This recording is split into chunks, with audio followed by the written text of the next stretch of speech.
வணக்கம். என் பேர் எம் சூரியகுமார். திருச்சியில் இருக்கிற மணப்பாறையில் பார்த்தீங்கன்னா இருக்கேன். First of all thanks Suresh Pandian சாருக்கும் ஸ்கில்லோரா அகாடமிக்கும் ரொம்ப தேங்க்ஸ். எனக்கு இப்படி பேச வாய்ப்பு கொடுத்ததுக்கு. நான் ரொம்ப நாளாகவே லைஃப்பை பற்றி ரொம்ப திங்க் பண்ணிட்டுருப்பேன். இப்போ நார்மல் லைஃபு இப்போ பார்த்தாலும் அடுத்தவனுக்காக வாழ்கிறது, சுயமாக எந்த ஒரு திங்கிங் இல்லாமல் இருக்கிறது, இப்போ பார்த்தா இன்ஸ்டாவில் ரீல்ஸ் ஸ்வைப் பண்ணிகிட்டே இருக்கிறது, லைஃப் இப்படியே போயிடுமான்னு ஒரு ஸ்ட்ரகிள் இருந்துகிட்டே இருக்கும். ஏதாவது ஒரு ஐடியா லைஃப்பில் ஏதாவது இம்ப்ரூவ்மெண்ட் கிடைக்காதா, ஏதாவது ஒரு ஐடியா. அதாவது எல்லாருமே பார்த்தீங்கன்னா பதிலை தெரிய அழைகிறாங்க, நான் கேள்வி தெரிய அழைகிறேன். என்ன ஒரு கேள்வினா, நான் யார், லைஃப்பில் என்ன அச்சீவ் பண்ணுறது, இப்படியே இருந்துட முடியுமா, நம்மளும் எப்படி தான் கை தட்டுற இடத்துல இருக்கிறது, என்றைக்கு தான் நம்ம கை தட்டுறது வாங்குற இடத்துக்கு நம்ம போக போகிறோம் அப்படிங்கிற கேள்வி ரொம்ப இருந்துக்கிட்டே இருந்துச்சு. சிம்பிளாக சொன்னால் விஷன் நம்மளுக்கு ஒரு விஷன் என்ன, நம்மளோட விஷன் தான் என்ன, மிஷன்னா நம்ம இப்போ வேலை பார்க்குறது, விஷன்ங்கிறது நம்மளுக்கு இருக்கிற ஐடியா. ஒரு ஐடியாவும் இல்லாமல் இருந்தேன், சும்மா கிடைக்கிற வேலையை பார்த்துக்கிட்டு பிடிச்சும் பிடிக்காமல் ஒர்க் பண்ணிவிட்டு அந்த மாதிரி தான் இருந்துட்டு இருந்தேன். அப்போ தான் இப்போ ரீசெண்டாக இன்ஸ்டாகிராமில் பார்த்தீங்கன்னா ஸ்கில்லோராங்கிற அகாடமி பார்த்தீங்கன்னா நம்ம சுரேஷ் பாண்டியன் சார் தான் அழகாக பேசிகிட்டு இருந்தார். இந்த மாதிரி லைஃப் ஸ்டைல் இம்ப்ரூவ் பண்ணுற மாதிரி சேங்ஷன் இருக்குன்னு சொல்லிட்டு இருந்தாங்க. சரி, ஜஸ்ட் லைக் நம்ம சீக்கிரமாக எந்திரிக்கிற மாதிரிலாம் டாஸ்க்லாம் இருக்குங்கிற மாதிரி சொல்லிட்டு இருந்தாங்க. பரவாயில்ல, 5 மணிக்கு எந்திரிச்சு பழக்கமே இல்லை. எங்கே காலையில் லேட் நைட்டு தூங்குறது, மார்னிங் பார்த்தா ஒரு 8 o'clock 9 o'clock எந்திரிக்கிறது, வேலைக்கு போகிறது, திருப்பி நைட்டு அன் டைமில் வர்றது, இந்த மாதிரி தான் போயிட்டு இருந்துச்சு லைஃபு. எப்போனா இந்த ஸ்கில்லோரா அகாடமி ஜாயின் பண்ணி இந்த செஷன் முடிக்காத வரைக்கும் அப்படி தான் போயிட்டு இருந்துச்சு. ஆமாம், லைஃப்பில் சக்ஸஸ்ஃபுல் பீப்புள் எப்படி ஆனாங்கன்னா காலையில் சீக்கிரம் எந்திரிக்கிறது, அந்த பழக்க வழக்கம் எப்படி தான் இருக்குன்னு. இப்போ பார்த்தீங்கன்னா இப்போ இதில் ஜாயின் பண்ணல, காலையில் சீக்கிரம் 5 ரொட்டீனாக எந்திரிச்சிட்றேன். இவங்க கொடுத்த ஒவ்வொரு நாலேஜும் ஒவ்வொரு நாளுக்கு உள்ள ஒரு டாப்பிக்கும் பார்த்தீங்கன்னா எனக்குள்ளே ஏகப்பட்ட கேள்வி எழுப்புச்சு. அதுக்கான ஆன்சரும் பார்த்தீங்கன்னா கிடச்சிச்சு. அதை நோக்கி தான் இப்போ நான் ஃபாலோ பண்ணிகிட்ருக்கேன். இப்போ எனக்குன்னு ஒரு விஷன் போர்டு இருக்குது. அந்த விஷன் போர்டை நோக்கி தான் நான் போக போகிறேன். இனி எனக்காக நான் பார்த்தீங்கன்னா வாழ போகிறேன். அப்கமிங் பார்த்தீங்கன்னா வாய்ப்பு கொடுத்த எல்லாத்துக்கும் தேங்க்ஸ். எனக்கு ஒரு ஸ்டோரி ஒன்று ஞாபகம் இருக்குது. அந்த ஸ்டோரி கேட்டதுலேருந்தே பார்த்தீங்கன்னா நம்மளுக்குள்ளே ஒரு கேள்வி வந்துச்சு. அந்த என்ன ஸ்டோரின்னு உங்களுக்கு சொல்கிறீங்களா? ஒரு ராஜா, அந்த ராஜா பார்த்தீங்கன்னா நல்லா பலம் வாய்ந்த அறிவுள்ள ஒரு ராஜா. அந்த ராஜா பார்த்தீங்கன்னா 8 திக்கம் ஆழ்ந்த ராஜா. அவரோட ராஜ்யமே பார்த்தீங்கன்னா நடுக்கடல் தான் இருக்குமே. அவர் நாட்டுக்குள்ள வரதே அவ்வளோ டஃப். அவரோட அனுமதி இல்லாமல் யாரும் உள்ளும் வர முடியாது, போக முடியாது, அப்படிப்பட்ட கட்டுக்கோப்பான ராஜா. இருந்தாலும் அவருக்குள்ள ஒரு சோகம் இருந்துச்சு. என்னன்னு பார்த்தீங்கன்னா, அவருக்கு பார்த்தீங்கன்னா ஆண் வாரிசு இல்லை. அவரும் பல பரிகாரம் பல திருமணம்லாம் பண்ணி கூட குழந்தை ட்ரை பண்ணி பார்த்தாரு. ஆனால் வெறும் பெண் குழந்தை மட்டும் தான் இருந்தாங்க. அதை நினச்சே ஒரு நாள் வயசாகி சோர்ந்து படுத்த படுக்க ஆகிட்டாரு. அந்த டைமில் இருக்கிற பெரிய ஊரில் முக்கியஸ்தரெல்லாம் கூப்பிட்டு ஒரு உயில் ஒன்று எழுத வச்சார். என்ன உயில்னா, அடுத்து இந்த ராஜ்யத்தை யார் ஆள போகிறாங்கிறதுக்கான உயில் தான் இது. என்னன்னு பார்த்தீங்கன்னா, அந்த உயில் பார்த்தீங்கன்னா ஒரு ஆண்மகன் மட்டும் தான் ஆள முடியும். அந்த ஆண்மகன் யாருன்னு பார்த்தீங்கன்னா, அந்த நாட்டில் உள்ள ஒரு இளைஞன் ஆளணும் அப்படின்னு சொல்லி அதில் போட்டுருந்துச்சு. அதுலேயும் சில ரூல்ஸ் அண்ட் ரெகுலேஷன்ஸ் தான் போட்டிருந்தாங்க. என்ன ரூல்ஸ் பார்த்தீங்கன்னா, இந்த உயிரில் இருக்க ரூல்ஸ் எல்லாம் பார்த்தீங்கன்னா 1000 வருஷத்துக்கு செல்லும். அதுக்குள்ளேயும் அவங்களோட அதிகாரத்தை பயன்படுத்தி யாரும் மாற்றவும் கூடாது. அதெல்லாம் பார்த்தீங்கன்னா மக்களால் தேர்ந்தெடுக்கப்பட்ட ஒருத்தர் தான் இதை பார்த்தீங்கன்னா ஆட்சியும் பண்ணணும். அந்த ஆட்சி காலம் பார்த்தீங்கன்னா 5 வருஷம் மட்டும்தான். ஓகேங்களா, நல்லா புரிஞ்சுக்கோங்க. 5 வருஷம் மட்டும்தான் அந்த ஆட்சி காலம். அந்த 5 வருஷத்தில் அவன் பார்த்தீங்கன்னா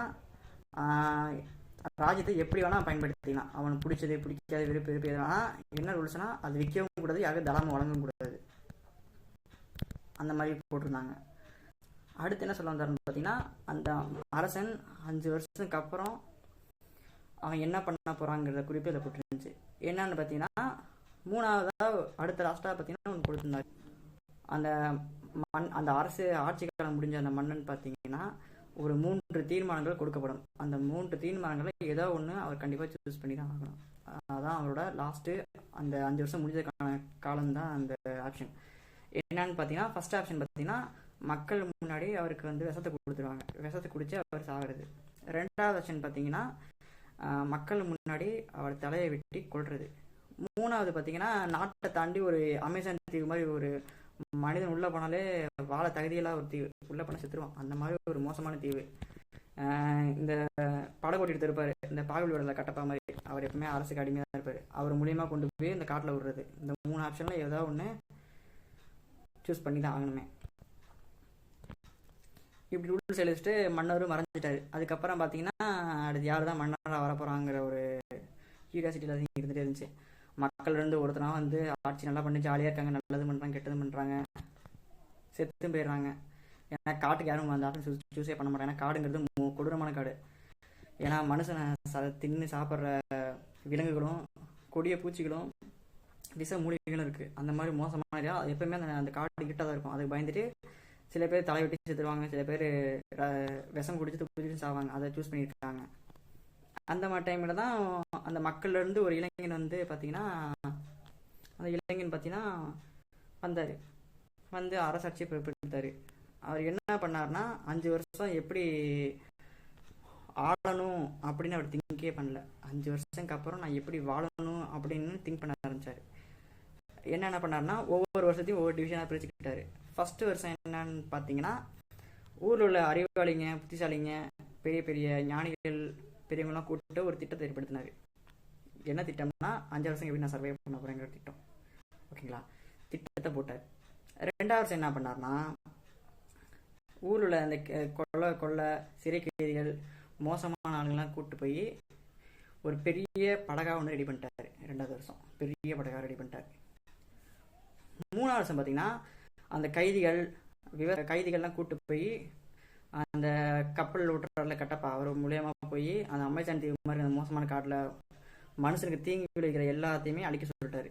மோசமான விலங்குகளாக கொண்டுருங்க, சிறை பிடிச்சிருங்க, தேவையான புதர்கள் அழிச்சிருங்க, பூச்சிகளை கொண்டுருங்க. அந்த இடத்துமே பார்த்தீங்கன்னா ஒரு க்ளீன் போல்ட்டாக மாற்றிட்டாரு. ஊரில் உள்ள விவசாயிகள், கலைஞர்கள் எல்லாத்தையுமே கூப்பிட்டு போயிட்டு அங்கே ஒரு நிலத்தை உழுது விவசாயம் பண்ண வச்சிட்டாங்க. கட்டிடத்தையும் கட்ட ஆரம்பிச்சிட்டாங்க. 4வது வருஷம் என்னன்னு பார்த்தீங்கன்னா மக்கள் சில பேர் கூப்பிட்டு போய் அங்கே பார்த்தீங்கன்னா கஜனா ஒரு அரசு ஏற்படுத்திட்டாங்க. 5வது வருஷம் என்னன்னா மக்கள் எல்லாத்தையும் கூப்பிட்டு போகிறாரு. 5 வருஷம் முடிகிற கண்டிஷனில் அவர் 3 தீர்மானத்தில் ஏதாவது ஒன்று எடுத்து தான் ஆகணும். என்னன்னு பார்த்தீங்கன்னா அவர் எதை சூஸ் பண்ணிப்பாருன்னா 3வது நான் வந்து காட்டுக்கு போகிறேன் அப்படின்னு சூஸ் பண்ணிட்டாரு. இருக்கிற மக்கள் எல்லாத்தையும் அங்கே ஷிஃப்ட் பண்ணிட்டு அங்கே அவர் மாற்றிக்கிட்டாரு. அவர் கடைசியில் மன்னார் இருந்துட்டார். இந்த மாதிரி தான் நம்மளோட லைஃப்லேயும் பார்த்தீங்கன்னா நம்ம மன்னர் மாதிரி இருக்கும். நம்மளுக்கு வாய்ப்பு இருக்குது. அதை கரெக்டாக யூட்டிலைஸ் பண்ணிட்டு நம்ம வந்து பார்த்தீங்கன்னா ராஜி தேடுறதா இல்லை இந்த 5 வருஷம் நம்ம லைஃப் ஃபுல்லாக இருக்கிற என்ஜாய்மெண்ட்டை முடிச்சுட்டு போகிறதா அப்படிங்கிறது நம்மளோட கையில் தான் இருக்குது. எனக்கு இந்த கதையில் என்ன சொல்லுச்சுன்னா எனக்கு அந்த மன்னரை தான் பார்த்தேன். அவன் அந்த 5 வருஷம் என்னென்னு திங்க் பண்ணிட்டான். நம்மளுக்கு இந்த 5 வருஷம் லைஃப் நிறைய இருக்குது. அப்படிங்கிறப்ப நம்ம என்ன தான் திங்க் பண்ணுறது, தாட் போகிறது, அது எப்படி நம்மளே வளர்த்துக்கிறது, ராஜா மாதிரி வளர்த்துக்கிறது, செல்ஃப் இம்ப்ரூவ் பண்ணுறது அப்படின்னு கேள்வி நிறையவே இருந்திருக்கு. அந்த மாதிரி ஒரு ஐடியா வந்து இந்த ஸ்கில்லோரா எனக்கு பார்த்தீங்கன்னா நிறையா கொடுத்துருக்கு. தேங்க்ஸ் ஸ்கில்லோரா. ஓகே, இந்த லைஃப்லேயே என்னோட டர்னிங் பாயிண்ட்டாக இந்த அகாடமி இருக்குன்னு நினைக்கிறேன். இருக்கும், கண்டிப்பாக இருக்கும். ஏன்னா எவ்வளோ ஐடியா கொடுத்துருக்காங்கல்ல, நோட்ஸ் இருக்குது, ஏதாவது டவுட்டு செல்ஃப் இம்ப்ரூவ்மெண்ட்னா அந்த புக் இருக்குது, பார்த்துக்கிறேன். ரொம்ப தேங்க்ஸ்.